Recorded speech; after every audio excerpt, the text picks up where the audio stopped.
ನಮಸ್ಕಾರ ಸ್ನೇಹಿತರೆ, ನಮ್ಮ ಮೈಥಾಲಜಿ ಮೀಟ್ಸ್ ಮೀ ಚಾನೆಲ್ಗೆ ನಿಮಗೆಲ್ಲರಿಗೂ ಸ್ವಾಗತ. ಕೇದಾರನಾಥ ಉತ್ತರಾಖಂಡದ ರುದ್ರಪ್ರಯಾಗ ಜಿಲ್ಲೆಯಲ್ಲಿ ಮಂದಾಕಿನಿ ನದಿಯ ದಡದಲ್ಲಿರುವ ಕೇದಾರನಾಥ ದೇವಾಲಯವು 12 ಜ್ಯೋತಿರ್ಲಿಂಗಗಳಲ್ಲಿ ಒಂದಾಗಿದೆ. ಪಾಂಡವರು ಕುರುಕ್ಷೇತ್ರದ ಯುದ್ಧದ ಪಾಪದ ಪರಿಹಾರಕ್ಕಾಗಿ ಶಿವನನ್ನು ಅರಸಿ ಇಲ್ಲಿಗೆ ಬಂದಾಗ ನಿರ್ಮಿಸಿದ ಪವಿತ್ರ ಸ್ಥಳವಾಗಿದೆ. ಪರಮಶಿವನು ಗೂಳಿಯ ರೂಪದಲ್ಲಿ ಅಡಗಿ ನಂತರ ನೆಲದಲ್ಲಿ ಅದೃಶ್ಯನಾದಾಗ ಪಾಂಡವರು ಅವನ ಬೆನ್ನಿನ ಭಾಗವನ್ನು ಗೂನು ಪೂಜಿಸಿದರು. ಇದು ಈಗಿನ ಸ್ವಯಂಭೂ ಲಿಂಗ ಜ್ಯೋತಿರ್ಲಿಂಗದಲ್ಲಿ ಒಂದಾಗಿದೆ.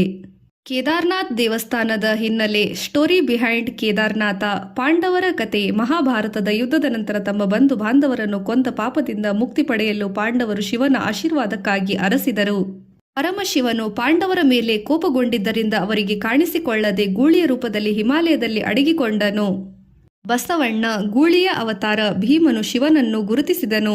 ಗೂಳಿಯ ಭಾಗ ಬೆನ್ನನ್ನು ಹಿಡಿಯಲು ಪ್ರಯತ್ನಿಸಿದನು. ಆಗ ಶಿವನು ಭೂಮಿಯೊಳಗೆ ಅದೃಶ್ಯನಾಗಿ ಬೆನ್ನಿನ ಭಾಗವನ್ನು ಮಾತ್ರ ಮೇಲ್ಭಾಗದಲ್ಲಿ ಉಳಿಸಿದನು. ಪ್ರಮುಖ ಅಂಶಗಳು. ದಕ್ಷಿಣ ಭಾರತದ ರಾವಲ್ಸ್. ಕೇದಾರನಾಥದ ಪ್ರಧಾನ ಅರ್ಚಕರು ಕರ್ನಾಟಕದ ವೀರಶೈವ ಸಮುದಾಯಕ್ಕೆ ಸೇರಿದವರು. ಇವರನ್ನು ರಾವಲ್ಸ್ ಎಂದು ಸಹ ಕರೆಯುತ್ತಾರೆ.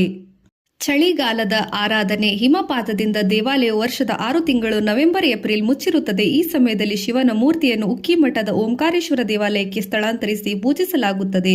ದೇವಾಲಯದ ನಿರ್ಮಾಣ. ಪ್ರಸ್ತುತ ದೇವಾಲಯವನ್ನು 8ನೇ ಶತಮಾನದಲ್ಲಿ ಆದಿಶಂಕರಾಚಾರ್ಯರು ನವೀಕರಿಸಿದರು. ಆದರೆ ಇದರ ಮೂಲ ಅಡಿಪಾಯವನ್ನು ಪಾಂಡವರ ಕಾಲದಲ್ಲಿ ಹಾಕಲಾಗಿತ್ತು.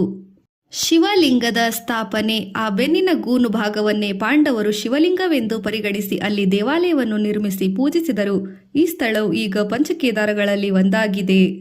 ಉತ್ತರಾಖಂಡದ ರುದ್ರಪ್ರಯಾಗ ಜಿಲ್ಲೆಯಲ್ಲಿನ ಮಂದಾಕಿನಿ ನದಿಯ ತೀರದಲ್ಲಿರುವ ಕೇದಾರನಾಥ್ ದೇವಾಲಯವು 12 ಜ್ಯೋತಿರ್ಲಿಂಗಗಳಲ್ಲಿ ಒಂದಾಗಿದೆ.